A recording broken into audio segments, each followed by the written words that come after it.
चार आदमी एक ऐसी जगह पर फंसे हुए हैं जिस जगह को कहा जाता है द गेट्स ऑफ हेल, यानी नरक, जहां से वापस आना लगभग नामुमकिन है। उनके एक आग जैसे तपते हुए रेत के टीले और दूसरी तरफ अटलांटिक ओशन की बर्फीली बेरहम लहरें जो हर गलने के लिए तैयार है। न यहाँ कोई पेड़ है, न पीने लायक पानी, न जिंदगी का कोई निशान। ये है नामीबिया का एक ऐसा कोस्ट लाइन 500 किलोमीटर तक फैला हुआ है और हर किलोमीटर अपने अंदर एक खौफनाक का। यहाँ अटलांटिक ओशन की लहरें समंदर के अंदर से वेल्स और सील्स की हड्डियां खींचकर देती हैं। इसीलिए इस जगह को स्केलेटन कोस्ट नाम दिया। जगह पर फंसने का मतलब है सीधी मौत, इसीलिए इस जगह को हेल भी कहा जाता है। आज की ये कहानी है स्केलेटन कोस्ट की, एक ऐसी रेस्क्यू मिशन की जहां खुद शिकार बन गए। नवंबर 1942 एक आलीशान ब्रिटुनेडिन स्टार इस मौत के तट पर डूब जाता है और 106 लोग ऐसी जगह में फंस जाते हैं। उन्हें बचाने के लिए आती है साउथ अफ्रीकन एयरफोर्स का,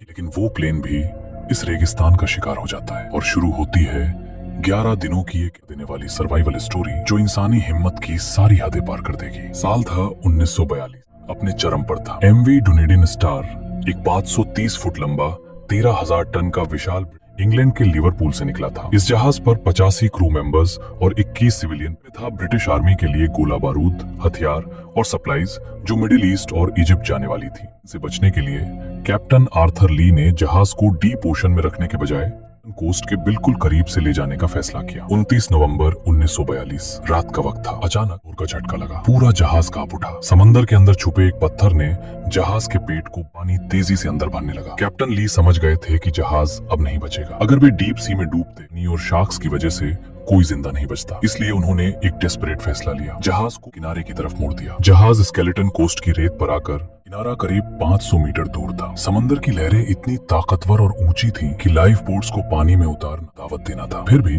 कैप्टन ली ने एक मोटर बोट में पैसेंजर्स को किनारे भेजने का फैसला के बाद सिर्फ 42 लोग, जिनमें पैसेंजर्स और कुछ क्रू मेंबर्स थे, कि मोटर बोट लहरों की टक्कर से बुरी तरह टूट चुकी थी। अब बचे हुए 64 लोग जहाज पर, लोग उस सुनसान जानलेवा स्केलेटन कोस्ट पर। उन 42 लोगों ने जब किनारे, उन्हें लगा वे बच गए हैं, लेकिन उन्हें नहीं पता था कि असली मौत तो उनका आगे इंतजार कर रही। पीने का साफ पानी था, न खाना और न ही ठंड से बचने के लिए आग बरसाती धूप और रात में हड्डियां जमा देने वाली ठंड। ये स्केलेटन कोस्ट था जहां एक चमत्कार से कम नहीं था। शिप से भेजा गया एसओएस सिग्नल साउथ अफ्रीका के वॉल्विस बे में भीड़ता को देखते हुए एक मैसिव रेस्क्यू ऑपरेशन लॉन्च किया गया। समंदर के रास्ते एक टग बोट इलियट को भेजा गया और जमीन के रास्ते एक ट्रक्स का काफिला मेजर स्मिथ की कमान में निकला। समंदर से मदद पहुंचने में हफ्तों लग सकते थे। तट पर बैठे लोगों के पास इतना वक्त नहीं था। पानी की कमी बिगड़ रही थी। तभी फैसला लिया गया कि आसमान से मदद भेजी जाएगी। साउथ अफ्रीकन एयरफोर्स के कैप्टन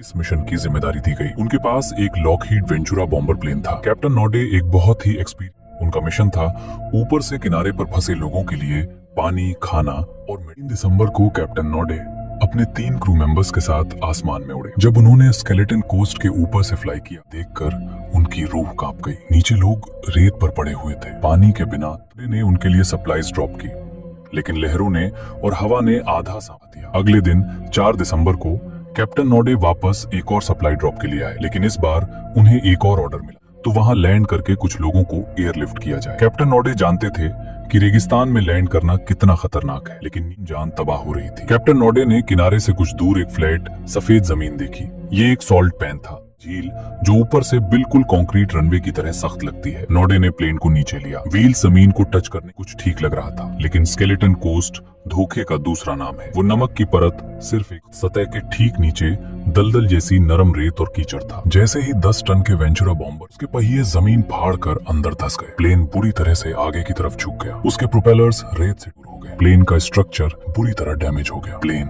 रुक गया। कैप्टन नॉडे और उनके 3 क्रू तो नहीं आई, लेकिन जब वे प्लेन से बाहर निकले तो उनके पैरों तले जमीन खिसक गई। प्लेन की हालत समझ आ गया था, अब प्लेन कभी नहीं उड़ पाएगा। जो लोग दूसरों को बचाने आए थे, आज वे खुद इस मौत के रेगिस्तान। यहीं से शुरू होता है कैप्टन नॉडे और उनके क्रू का 11 दिनों का खौफनाक सर्वाइवल स्टोरी। पहले 2 दिन तो कैप्टन नॉर्डे और उनके क्रू ने की कोशिश की। उन्होंने अपने हाथों से प्लेन के टूटे हुए पार्ट से रेत खोदनी शुरू की, कोशिश बाहर निकाला जाए। लेकिन स्केलेटन कोस्ट की रेत इतनी फाइन और लूज थी कि आप 1 किलो रेत निकालते तो 2 में गिर जाती। उनके पास इमरजेंसी राशन के नाम पर थोड़ा सा पानी और कुछ बिस्किट्स थे। कैप्टन नॉर्डे ने सभी के वक्त कोई फिजिकल काम नहीं करेगा। दिन का तापमान 45 से 50 डिग्री सेल्सियस तक चला जाता था। रेत इतनी गर्म होती थी ना खड़ा होना नामुमकिन था। चौथे दिन तक उनका पानी खत्म होने की कगार पर था। शिप के सर्वाइवर्स उन्हीं पर थे, लेकिन उनके पास खुद कुछ नहीं था। कैप्टन नॉर्डे और उनके क्रू ने अपने प्लेन के कैनवस और कपड़ों को फैलाकर सुबह की इकट्ठी करने की कोशिश की, लेकिन उससे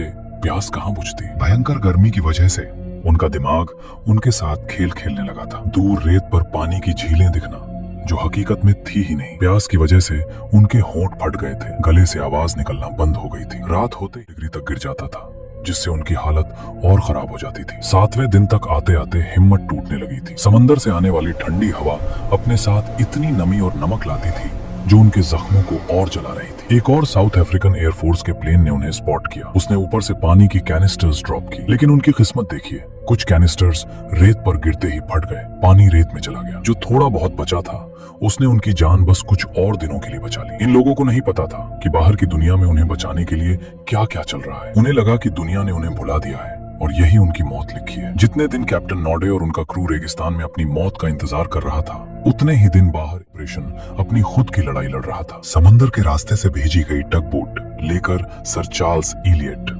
स्केलेटन कोस्ट की लहरों का सामना कर रही थी। उन्होंने 64 लोगों को जहाज से निकालने की कोशिश की, लेकिन समंदर का गुस्सा इतना भयंकर था कि टग बोट खुद कंट्रोल खो बैठी और एक रीफ से टकराकर डूबने लगी। इस हादसे में टग बोट के 2 क्रू मेंबर्स मारे गए। यानी स्केलेटन कोस्ट ने रेस्क्यू करने आई एक और टीम को अपना शिकार बना लिया था। वहीं दूसरी तरफ जमीन के रास्ते से आ रहा मेजर स्मिथ और कैप्टन मैथियास का काफिला अपने ही नर्क से गुजर रहा था। 8 व्हील ड्राइव मिलिट्री ट्रक्स जो सबसे मुश्किल रास्तों पर चल सकते थे, इस नामीब डेजर्ट के ऊंचे टीलों के आगे ट्रक्स बार बार सैंड में धंस जाते थे। एक दिन में काफिला सिर्फ कुछ किलोमीटर ही आगे बढ़ पाता था। उन्हें अपना पानी अपने ट्रक्स के रेडिएटर्स में डालना पड़ा ताकि इंजन ओवरहीट ना हो। ये पूरा सिनारियो देखिए, एक तरफ जहाज पर फंसे 64 लोग, किनारे पर फंसे 42 लोग, कुछ दूर रेगिस्तान में फंसे 4 लोग और समंदर में डूबती एक और रेस्क्यू बोट। ऐसा लग रहा था जैसे स्केलेटन कोस्ट एक एक करके सबको निगलने की तैयारी कर रहा हो। कैप्टन नॉर्डे और उनके क्रू को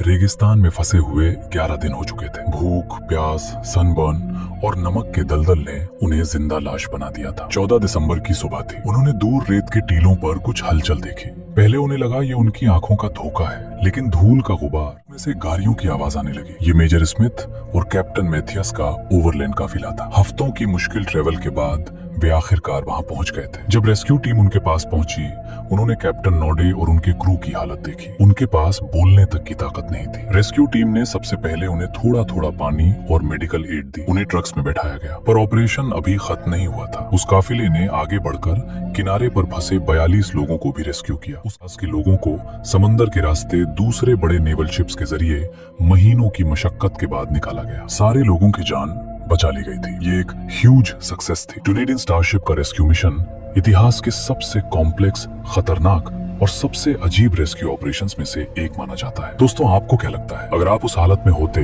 उस भयंकर स्केलेटन कोस्ट पर बिना पानी के, तो क्या आप अपना दिमाग शांत रख पाते? कमेंट सेक्शन में मुझे जरूर बताइए। अगर आपको ऐसी ही रियल लाइफ सर्वाइवल स्टोरीज पसंद है तो चैनल को सब्सक्राइब करना मत भूलना।